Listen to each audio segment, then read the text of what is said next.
Surgimento da filosofia. Compreende-se que a filosofia tenha surgido na Grécia Antiga. Aqui neste mapa podemos observar à nossa esquerda a América, ao centro a África, acima a Europa, à direita a Ásia e no canto a Oceania.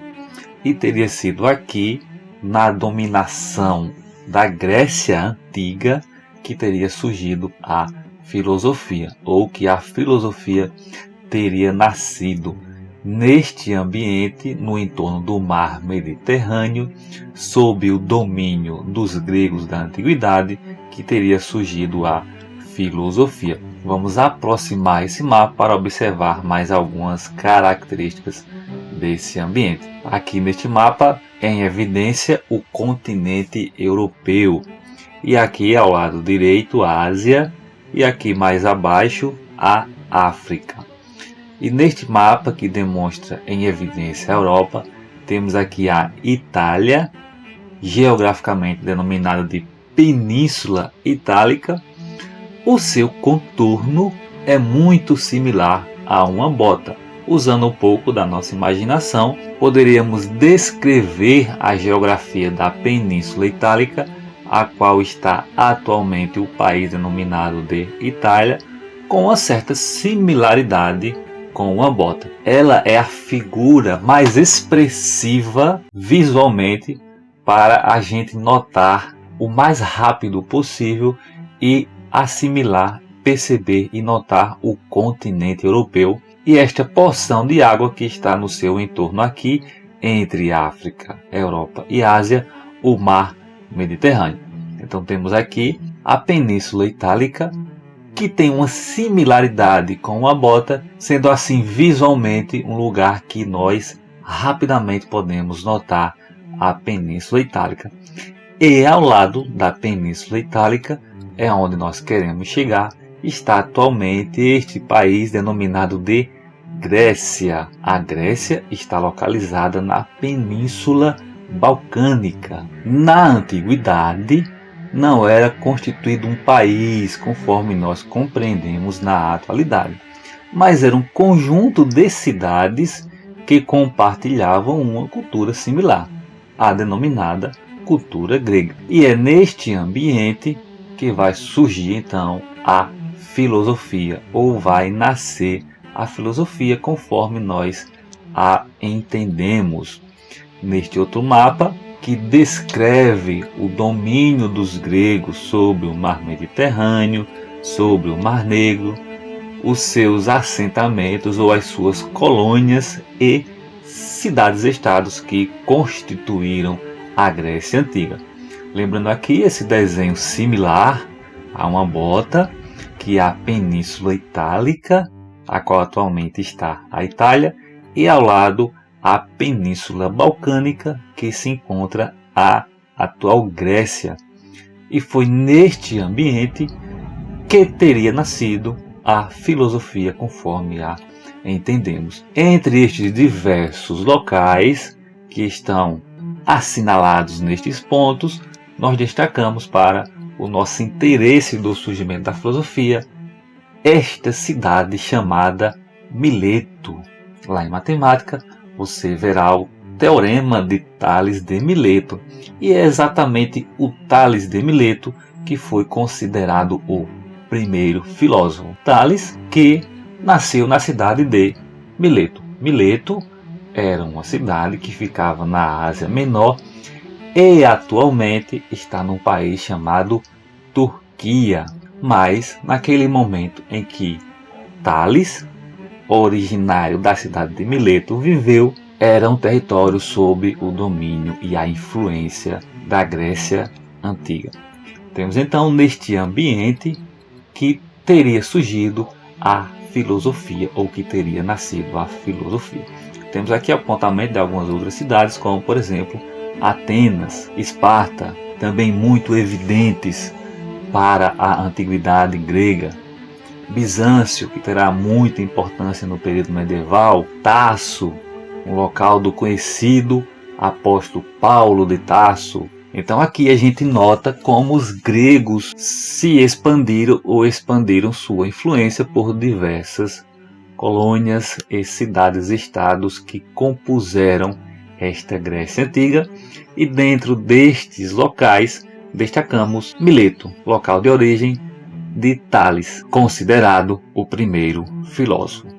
E aí, falando sobre a Grécia Antiga, também nós nos recordamos dos mitos da Grécia Antiga. E muitos aspectos dessa Grécia Antiga refletiu ao longo da nossa história e também chegou aos nossos dias. O exemplo de uma dessas influências é o chamado mito de Narciso, que na psicologia passou a ser atribuído como narcisismo, que é o termo que descreve uma espécie de amor próprio exacerbado, um excesso de vaidade, um exibicionismo e uma falta de empatia com o outro. Esse termo narcisismo tem como influência o mito de Narciso, lá da antiguidade grega. E o que dizia este mito? Ele retratava um jovem chamado Narciso, que ficou encantado pela sua própria beleza. Ao olhar no reflexo da água, acabou falecendo, porque ele passou muito tempo se admirando naquele reflexo, apaixonado por si próprio, e acabou não saindo daquele local para ir simplesmente se alimentar. Passaram-se os dias, passou-se o tempo, e aí, em decorrência da ausência de alimento e por ter ficado admirado pela sua beleza, Narciso vai definhando, morrendo aos poucos e falece ali na beira daquele lago, admirando o seu próprio reflexo. E ele era conhecido por não retribuir para com o outro a admiração que as pessoas tinham dele, bem como as diversas mulheres que se apaixonavam por ele. Segundo o mito, todas as mulheres na Grécia se apaixonavam por Narciso em decorrência da sua extrema beleza. Inclusive ele próprio acabou se apaixonando por si ao admirar o seu reflexo na água. Este foi o mito de Narciso, que é utilizado na psicologia, por exemplo, como o narcisismo, para caracterizar essa exacerbação de vaidade, de exibicionismo e falta de empatia para com o outro. Temos assim então esse aspecto da antiguidade chamada de mitologia. Mas foram só os gregos? Não. Os povos da antiguidade em geral costumavam atribuir a origem dos fenômenos naturais às ações divinas. Essa é uma explicação chamada de mitológica, em que atribui aos fenômenos naturais a origem das ações divinas. Então nós falamos de um mito do Narciso e agora estamos falando de mito com outras características. Este conjunto de percepções de mundo ou de visão de mundo da antiguidade, dentre elas existia aquela que atribuía a origem dos fenômenos naturais às ações divinas. Aqui dois exemplos, o de Poseidon, o deus dos mares, e o de Zeus. Zeus tem em suas mãos um raio, e a ira de Zeus se refletia neste fenômeno da natureza. Muitos raios era sinal da ira de Zeus sobre os gregos, bem como os mares por deveras agitados, ou mares turbulentos, ou até mesmo terremotos seriam sinais da ira de Poseidon. Então tínhamos a origem dos fenômenos da natureza em um sentimento da divindade. E aqui o exemplo de Zeus com os raios e de Poseidon na agitação dos mares. Então os mares bravios para a navegabilidade dos gregos da antiguidade seria sinal de que Poseidon não estava contente com os gregos. Então, fenômeno da natureza relacionado com a ação divina. E é nessa alteração da percepção sobre a natureza que nasce a filosofia. Conforme falamos, Tales de Mileto é considerado o primeiro filósofo. Tales, originário da cidade de Mileto, da Grécia Antiga. É considerado o primeiro filósofo, pois ele afirmou que a água era o elemento primordial que originou as coisas da natureza. Então perceba, ele está atribuindo à natureza a sua própria origem e não uma ação da divindade. E como ele percebeu isso? Ao notar que todas as coisas, para que tenham vida, elas precisam de água. Sendo necessário que todas as coisas que tenham vida tenham água, portanto, ele compreendeu, ou ele chegou à conclusão, ou ele raciocinou que a água era a origem de todas as coisas da natureza. Então, desta forma, ele atribui à própria natureza a sua origem. A explicação do fenômeno da natureza está na própria natureza. E assim virão outros filósofos que atribuirão a outros elementos da natureza a origem das coisas da natureza. Perceba, aqui você tem o Poseidon, aqui você tem Zeus, e eles são os agentes causadores do fenômeno da natureza. Aqui você tem uma explicação em que atribui à própria natureza a origem desses fenômenos. E isso gera uma distinção entre o que na filosofia passa a ser denominado de explicação racional e uma explicação mitológica. Explicações dos fenômenos naturais por meio dos seus próprios elementos, e o primeiro a fazer isso foi Tales de Mileto, por isso que ele é considerado o primeiro filósofo, pois foi o primeiro a atribuir a um elemento da natureza como elemento primordial que origina os demais elementos da natureza, ou as demais coisas da natureza, pois sem a água não há vida. Essa explicação é denominada explicação racional e, portanto, explicação filosófica. Explicações de fenômenos naturais por meio das ações dos deuses, a exemplo dos raios, em que expressam a ira de Zeus sobre a humanidade, ou no caso específico sobre os gregos na antiguidade, seria, portanto, a origem dos raios. O nome desta explicação é denominada na filosofia de explicação mitológica. Teria assim então surgido na Grécia Antiga a partir desta distinção, ou seja, a partir de uma explicação diferente daquela que comumente era atribuída aos fenômenos da natureza.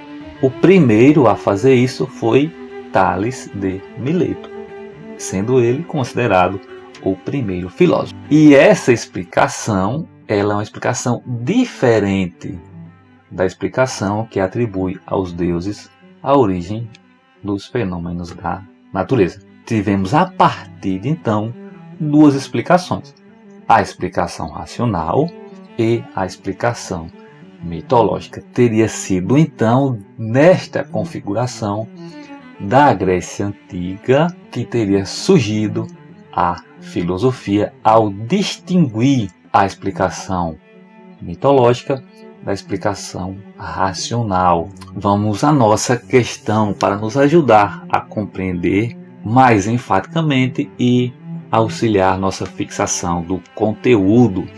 A passagem do mito ao logos, que é uma explicação racional, na Grécia Antiga foi fruto de um amadurecimento lento e processual.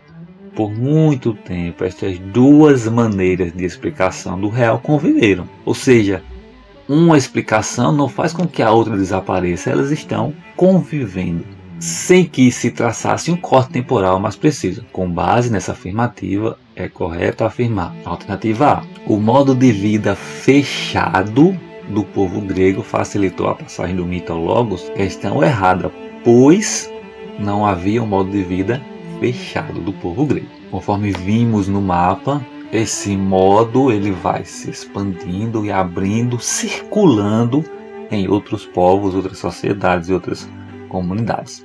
Portanto, a alternativa A, incorreta. A alternativa B, A passagem do mitos ao logos na Grécia Antiga foi responsabilidade dos tiranos de Siracusa, conforme vimos. Aquele que primeiramente trouxe uma explicação chamada de racional filosófica foi Tales de Mileto. Tales de Mileto era um comerciante da antiguidade que viajava por vários lugares e, portanto, não está relacionado aos tiranos de Siracusa. A economia grega estava baseada na industrialização e facilitou a passagem do mito ao logos. Aqui estamos falando de uma característica da modernidade e da industrialização, portanto não tem nada a ver com a antiguidade. A alternativa D. O povo grego antigo nas viagens se encontrava com outros povos com as mesmas preocupações culturais, o que contribuiu para a passagem do mito ao logos. De fato, o povo grego tinha suas viagens e se encontrava com outros povos, mas com as mesmas preocupações e culturas. A cultura era a mesma dos gregos com estes outros povos? Não, cada povo tem a sua cultura, o seu modo de vida, as suas preocupações. Então eram preocupações e culturas diferentes. O encontro contribuiu, sim, contribuiu, mas esse encontro não partia de preocupações e culturas idênticas, as mesmas, eram preocupações e culturas diferentes. Temos, portanto, que a alternativa será a nossa alternativa correta. A atividade comercial e as constantes viagens oportunizaram a troca de informações / conhecimentos. Então é uma interação entre os gregos com outros povos de culturas diferentes. A observação / assimilação. E aí lembre-se que Tales de Mileto está na cidade que se chama Mileto, que está localizada na atual Turquia, está na Ásia. Então a gente está falando de uma circularidade, de um intercâmbio, de uma interação de diferentes culturas, em que se observa, se assimila esses modos de vida de outros povos. Isso contribuiu de modo decisivo para a construção da passagem do mito para os logos, da explicação mitológica para a explicação racional.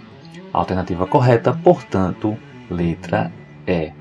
Inscreva-se em nosso canal, deixe o seu joinha e compartilhe o nosso conteúdo. Bons estudos e até a nossa próxima aula.